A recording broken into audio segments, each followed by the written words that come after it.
did you look at the cheat sheet for the wine? Yeah, right there. Oh, I'm not sure if you can actually read it, but of course not. So I'm at a disadvantage.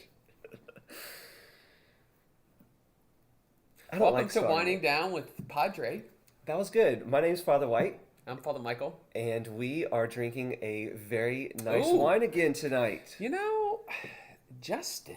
Gosh, Justin. this is really nice. Thank you, Justin. Oh wait, I should have asked you to pronounce it. Like this is so this is an easy one. Let's see. But it's from Justin. Got it. it's from Pasa Robles. You think you're cute. Robles. Robles. Anyway, so I wonder what it tastes like. I think throughout the night, but random now might say Robles. And I'm just going to take another sip.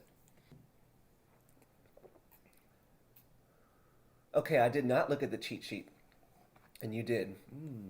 So I taste density. Trust your old instincts. I taste old wine. Blueberries? Is that it? Or blackberries? Yes. Yeah, perfect. And the tannins, it's very tanniny. Is Last that a time thing? we had like smooth. Oh, it's kind of purple. Look at the color. It's really dark. Yeah. This is amazing. Our sommelier is Yes, or someone. This is. Go ahead. This is week 2 or 3 of our sommelier, like just stepping it up. And this wine is from California. It is. And he mentioned that because it's California, it would fit with this topic for tonight. Yeah. Because Well, in his opinion, California has an I'm not interesting, sure. Yes, it was relevant. A relevant yes, economy. because we're talking about economy and healthcare tonight. So, just a little bit about the wine. So I know we don't want to make this about wine, but I just find it fascinating that every bottle of wine is different. Has its own personality. Has its own personality. It's kind of like every this human is being. 2016, and so it has its own freedom. It's expressive. Are we saying it has its own dignity? This bottle has dignity. You know, this bottle definitely has has a lot dignity. Of Robles. I wouldn't even know where to find that in the store. So the nose, right? So black cherry. You said that. Can you tell me what you mean by nose? You mean by what you smell? Yeah, Oh, the okay, nose. the smell. It just smells. And then the taste, full-bodied, ripe black fruit, which is exactly what you said, with red berry accents. Okay. And our sommelier even goes to like mid-palate. Oh, the mid palate. I'm like, holy cow. I'm not even sure. I I didn't guess even know I that's- had a mid-palate. Does that imply that I have a beginning and end palate? I get a front and a back, I guess. I get beginning and end, yeah. So it kind of hits you at the beginning and then mid-palate. Okay, Man, so I don't it's- even know how to pay attention to my mid-palate. Can we just laugh at Father Mike's handwriting again? Look how special It's that is. amazing. I have no idea what that says. I can read it like a champ. Bold but beautiful. Is that what that says?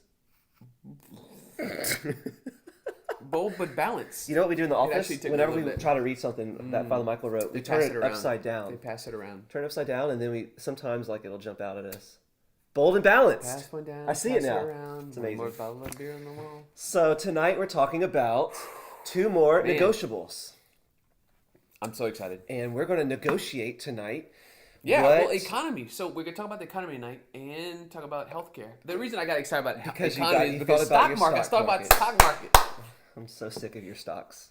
Well, I'm sick of them too. You but are the king of It has buying low and it selling has- high, it has baby. led me to pay attention lose all your money. To pay attention to what the heck's going on. Some of it makes sense. Some of it doesn't. Yeah. Well, Mm. where should we begin? Well, let's maybe review. Last week we talked about like kind of the guiding principles, the principles. guiding principles that kind of lead into our So conversation. we the first couple weeks we talked about the non-negotiables, and these are things that we have to boldly say, look, we have to believe it, and we have to get on board. But now these last week and this week and next week we're talking about negotiables.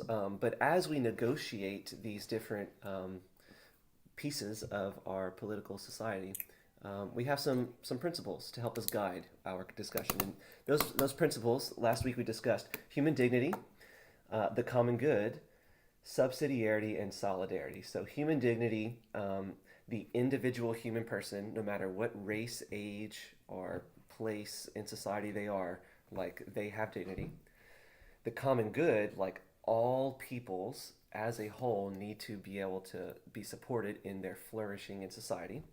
Um, then subsidiarity, the higher forms of government and authority should not get involved unless they absolutely have to.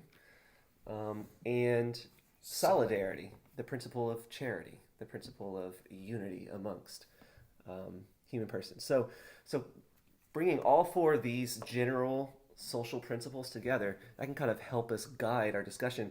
And it did last week, and it will continue for today, especially with economy. Yeah, maybe just a good starting point for economy.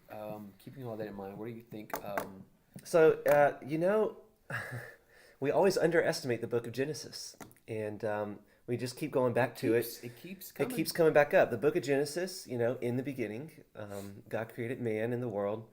And we've talked about the book of Genesis before whenever we talked about human dignity and whenever we talked about, a lot of times whenever we talk about sexual ethics. Right. But right now, even with economy, it goes back to Genesis.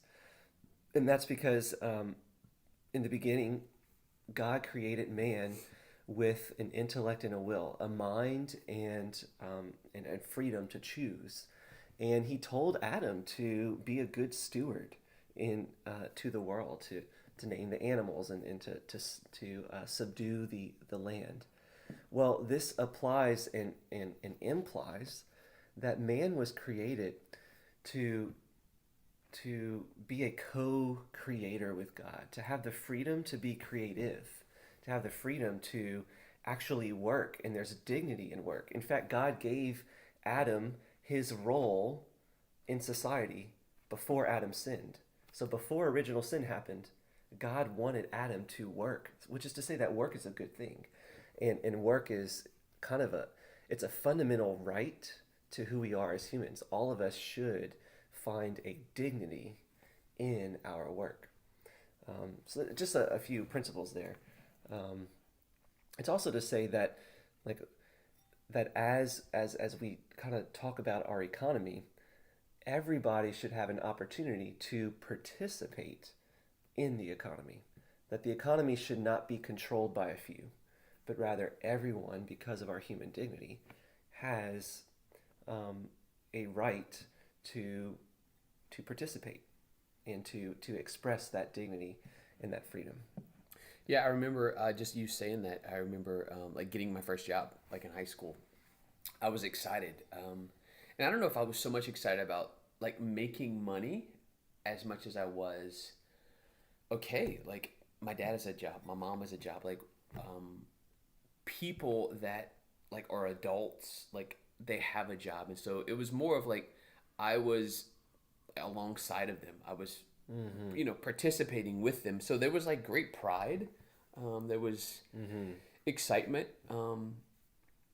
That I could now purchase things with the labor of my work. But it was also, I think, just there was a dignity. Now that you say that, Well, it gives you a purpose. I mean, at least I can speak for myself, but I see it in others that whenever I do something that's meaningful, that gives me purpose and that energizes me, that makes life worth living when I have a purpose. But when I'm doing a work that is not meaningful, that doesn't seem meaningful, it can be difficult to find fulfillment in that. And God wants us to, no matter what you're doing, whether it's something that seems insignificant or not, God desires that we find meaning and purpose in our work. So work is not simply just to get a paycheck. And also work is not simply, or life is not about working.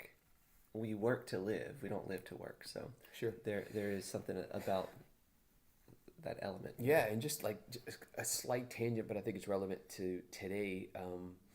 Our economy has been kind of shut down with COVID, and I hear it in people, like a heaviness, like an exhaustion, and it's not an exhaustion from I'm tired. It's not a heaviness from I'm just so overwhelmed, as much as it is like I'm ready to get back. Honestly, like I'm ready to get back to work. Like having a little rest is nice, but being off for months and months at a time it just Well, I think what it's you're not talking about freeing. are those that have been unemployed through this, are furloughed Yeah. during this thing.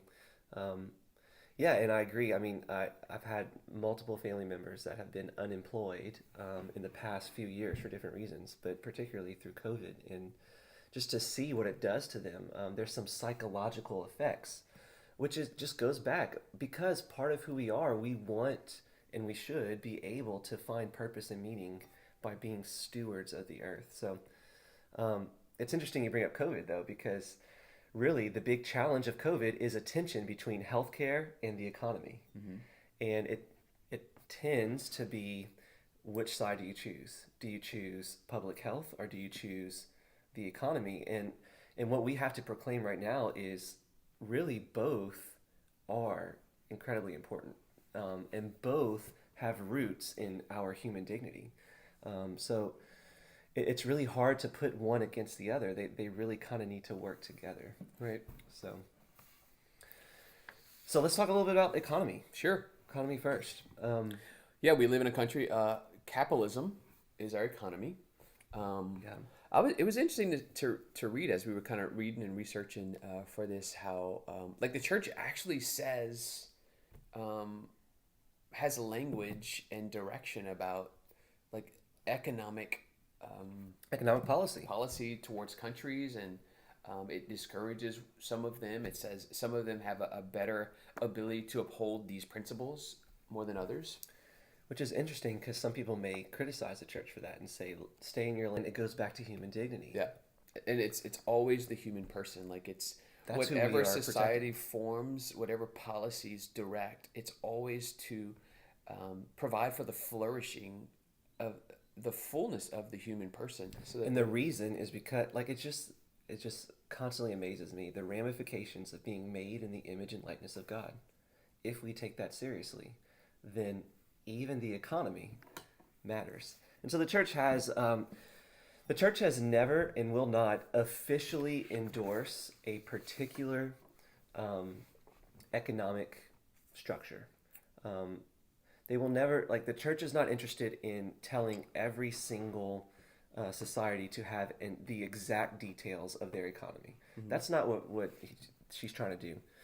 However, she has evaluated different economic structures according to the principle of human dignity and has been able to say, well, certain ones value the dignity of the human person better than others.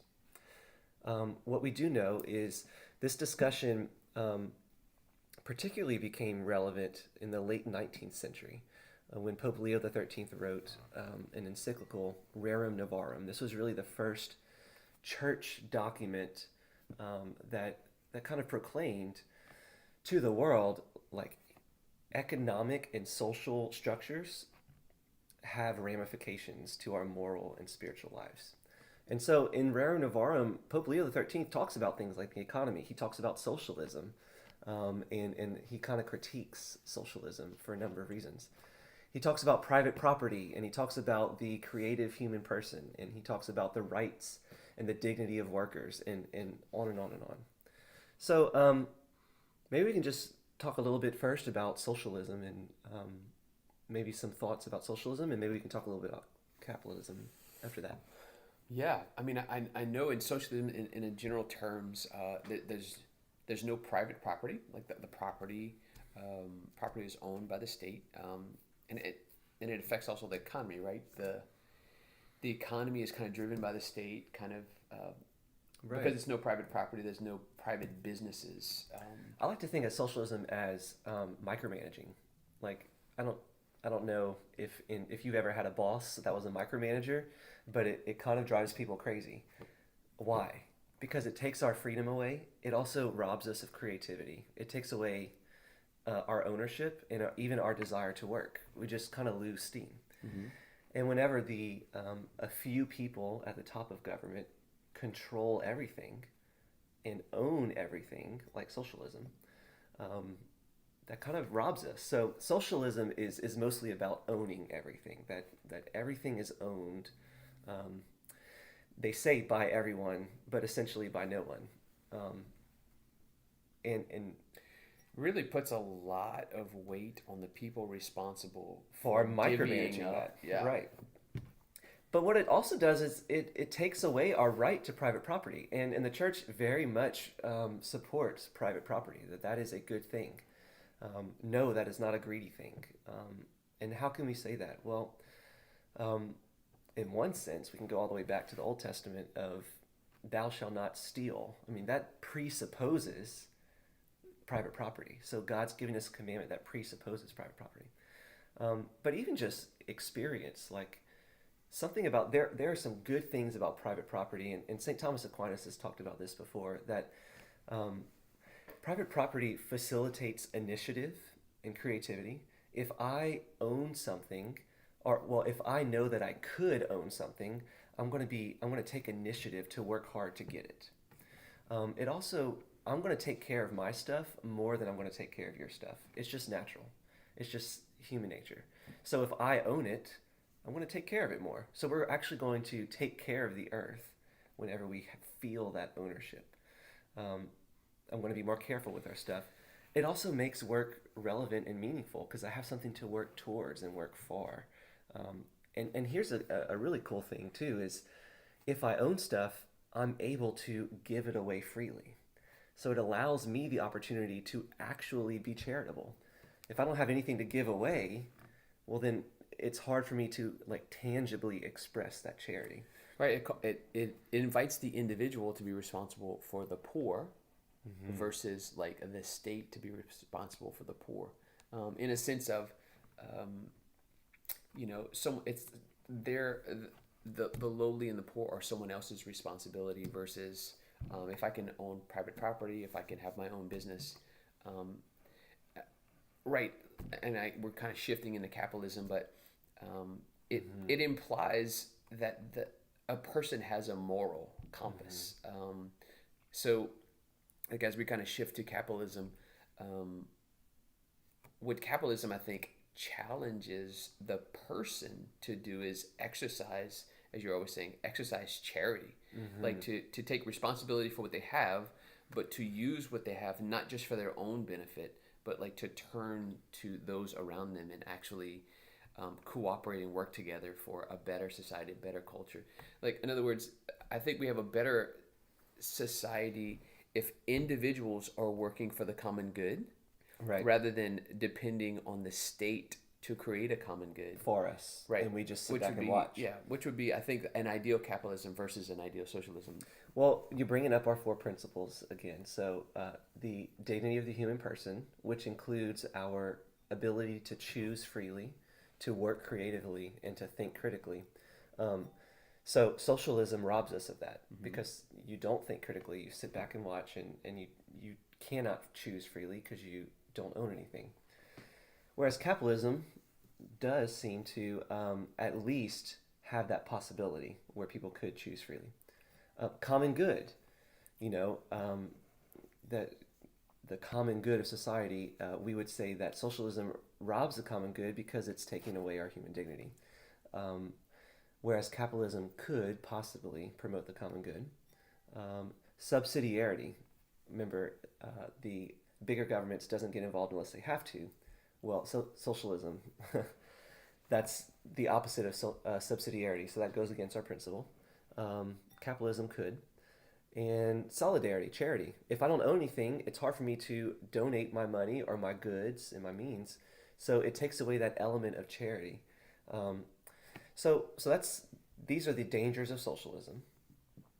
But capitalism is not the perfect system, and I say this with reverence, okay? Because I do capitalism is Yeah, beautiful. anything can be abused. But I mean, anything can be. Wine is good, but wine can be abused. It can be abused. I mean, and capitalism does have its limits. So as we get excited about capitalism, we do have to recognize that we still have to maintain those four principles, and capitalism can become radical if we let it, due to our greed. unbridled, the church would say. Ooh, the unbridled. church is, the church says that capitalism can afford us the framework to live out these principles with the most opportunity. However, the church is against unbridled capitalism. Right. So where those who have just keep having more to the detriment of the poor and those who do not.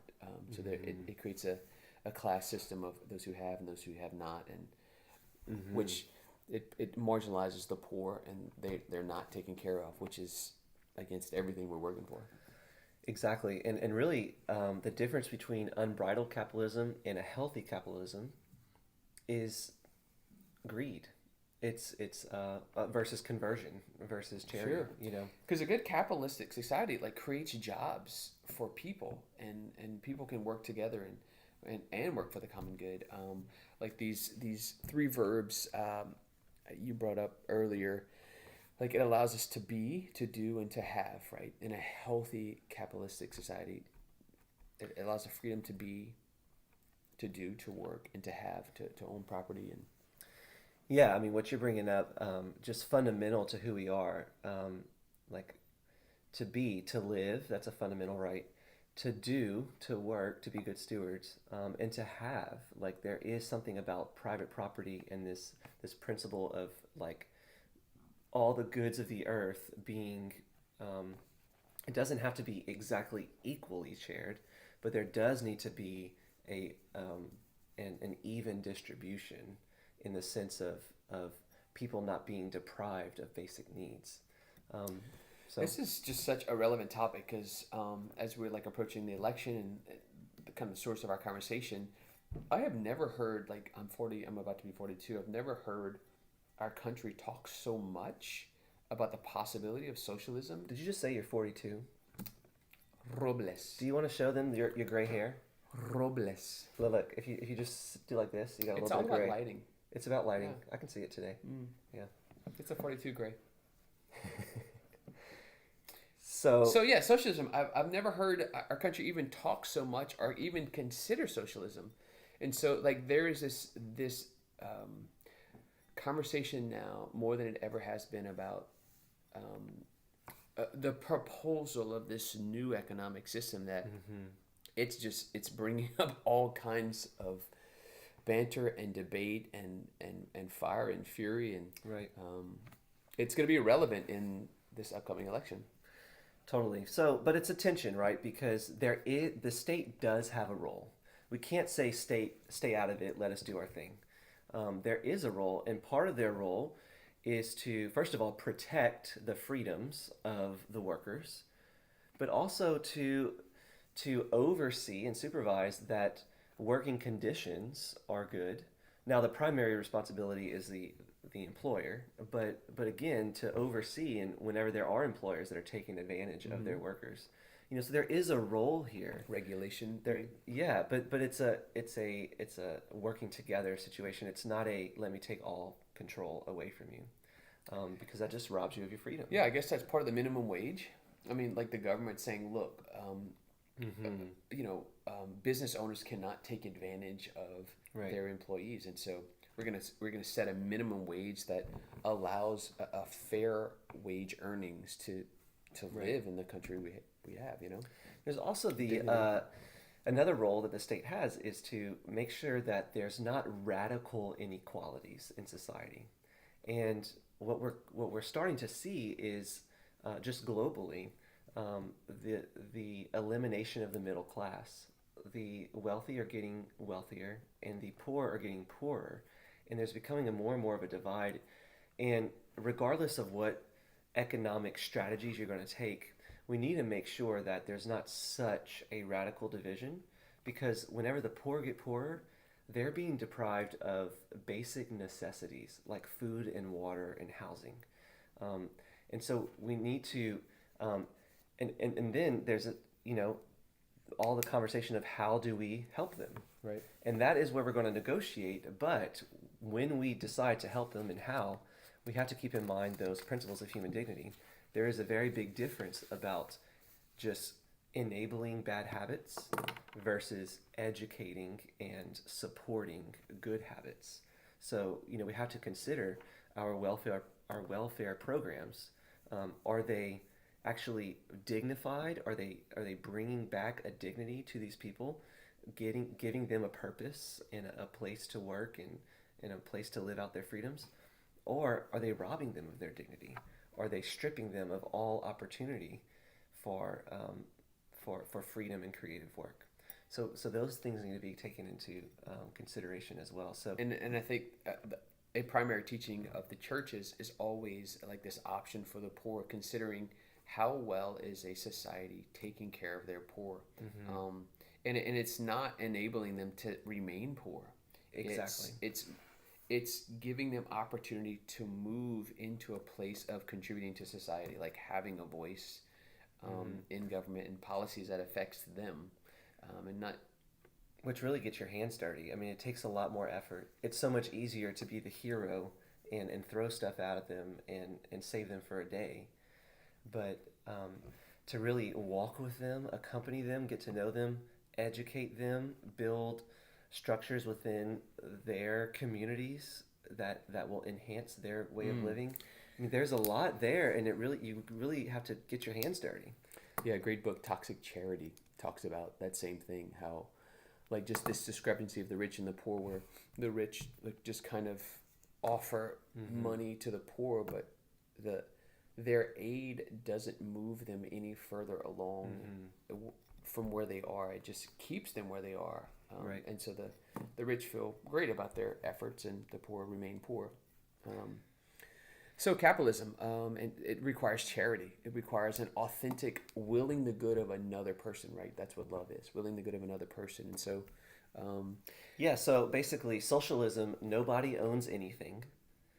A radical capitalism, a few people own everything, and neither of those are good. The church wants everybody to own something. Did that make sense? yeah. So We that we want can, now, it doesn't mean sense of that worth. everybody owns the same thing. What it means is everybody owns something. We can't have the radical separation of rich and poor, but we also can't have micromanaging nobody owns anything, because now we're all poor. So what you're bringing up is, in order for a healthy capitalism to work, we have to repent, we have to convert, we have to live good moral lives, we have to care for one another and work together. There is a moral and spiritual requirement here, right. or else it's doomed to failure. So a big challenge. I mean, it's certainly, I mean, in order to like actually get these principles to live out concretely, there is a lot of discussion, especially right now with COVID-19. I mean, Right. there's just a lot of, okay, how do we make sure that we as a society are supporting the human dignity and common good for all of our citizens? Yeah, it's a good point that you made about it. This is a really a tension between the economy and healthcare. Whereas I think that the choice was made to put the person first with healthcare, with the detriment of the economy. But now that like the economy has struggled for a little while, now people's health is actually being affected by a struggling economy. Like we're talking Which mental really- health, not physical health, Well, but there you mental go. health. And So let's now talk about it's- healthcare. yeah. Healthcare is so much more than just a physical wellness. Healthcare involves mind, body, and soul. It involves your mental health, psychological health, spiritual health. Like healthcare is a lot more than just physical. So what we were doing was putting our physical health above the mental health, which is severely impacted whenever you strip somebody of their right to work and of their freedom to work. And so mental and physical health need to both be revered. And part of that mental health, like we said, is part of working, is part of the economy. So there's a tension there. So yes, we don't know the clear answer on policy, Sure. but we can at least say that both are important. Yeah, so the church would say, I think, that everyone has the right to like basic health care. No one can be deprived of the opportunity Right. to receive, health care. So that's very different than saying everybody must have one type of healthcare. Okay, so we have to be clear on that distinction. The church says everyone has a right to reasonable healthcare. So that should not be deprived from anybody. However, to require everybody to subscribe to one particular type of healthcare is a different thing. That's not what we're saying. Because we've seen We've that. Maybe we experienced talked that. about it a little bit, how that can sometimes infringe on our religious freedom. On our right to choose, first of all, we should be able to choose which healthcare is best for us.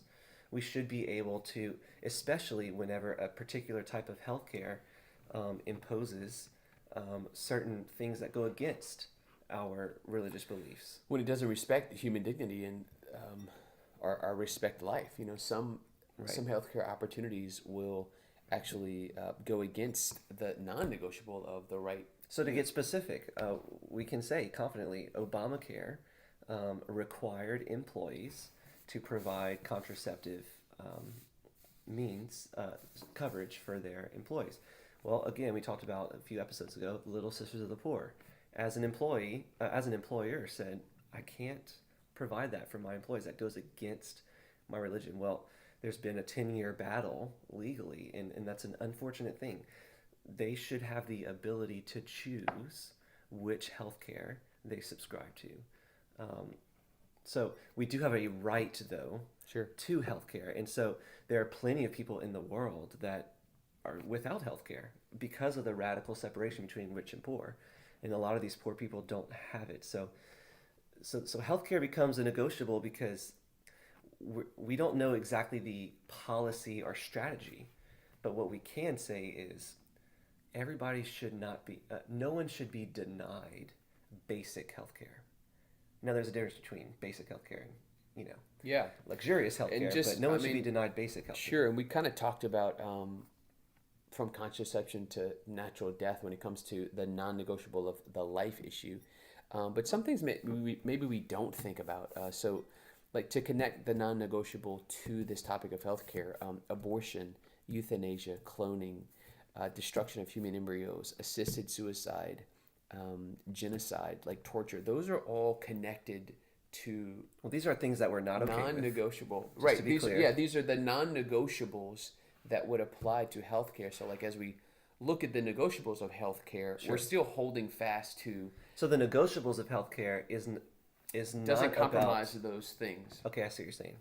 The negotiables of healthcare does not compromise the non-negotiables of life and human Right. dignity. Exactly. But we're talking more about physical health, coronavirus, and access to testing and that kind of stuff. Mental health, like should I be able to have access to a counselor or a psychiatrist? Spiritual health, should I be able, all that stuff. So there's a lot more to health, knee replacements. I mean, that has nothing to do with the non-negotiable of abortion. But we do need to talk about what are the lines and limits. What is the difference between basic healthcare versus luxurious healthcare? Yeah. And everyone has a right to basic healthcare, food, and disease prevention. So there's a difference there. But those lines are negotiable. Where is it? It's a difficult thing to navigate. Robles. I'm sorry. You're aggravating. Robles. So the USCCB, they said this. I think this is a great quote. U.S. Informing Consciences of Faithful Citizenship, paragraph 80. Affordable and accessible healthcare is an essential safeguard of human life and a fundamental human right. It also goes on to say, the nation's healthcare system needs to be rooted in values that respect human dignity, protect human life, respect the principles of subsidiarity, like we said, and meet the needs of the poor and uninsured, especially born and unborn, pregnant women, immigrants, and vulnerable populations. So just this entire discussion, this entire episode, economy and healthcare, it all goes back to human dignity. And so we have to understand what human dignity is and where it comes from. It comes from, we're made in the image and likeness of God. And part of that is we have a mind to be able to think for ourselves, and we have a will to be able to choose for ourselves. And we have a vocation to sanctify the world, to be good stewards, to be creative, and to work. So there is a dignity found in our purpose. So whenever that's taken away from us, that's not okay. So as we figure out the best strategies for our economy and our healthcare systems, depending on our circumstances, we have to always keep human dignity at the forefront, but not to forget also the common good, subsidiarity, and solidarity. Yeah, what I've appreciated from our conversations is a refreshing perspective that our faith is not isolated to just my relationship with God and maybe my relationship with others. Now it actually influences the economy that I subscribe to and live in. It We're actually social influences, creatures. yeah, it influences how I look at healthcare. It influences Every bit of our life, Right. everything. So it's not It's not a private devotion. We're decompartmentalizing faith to say, look, it is the lens through which we see all things. Yeah, faith is not a private devotion. Faith impacts every bit Oh my of our goodness! life. And if you take faith out of culture, then you begin to translate and manipulate how we understand the human person. If you take And that sounds faith, incredibly dangerous. sure, if you take faith out of politics, it has major ramifications on everyone's experience in life. So there's a lot at stake. Yeah, I mean, We need our government leaders. We don't necessarily, we're not going to be too concerned about which devotions they ascribe to. What we're really concerned about is how much does this worldview of faith impact their policies. That's what's important. So sure, great discussion. yes, Thanks for the research. So we got 2 more negotiables next week. It'll be our last episode for this series. I'm ready to vote, but I have to wait. Cheers. Cheers. Robles.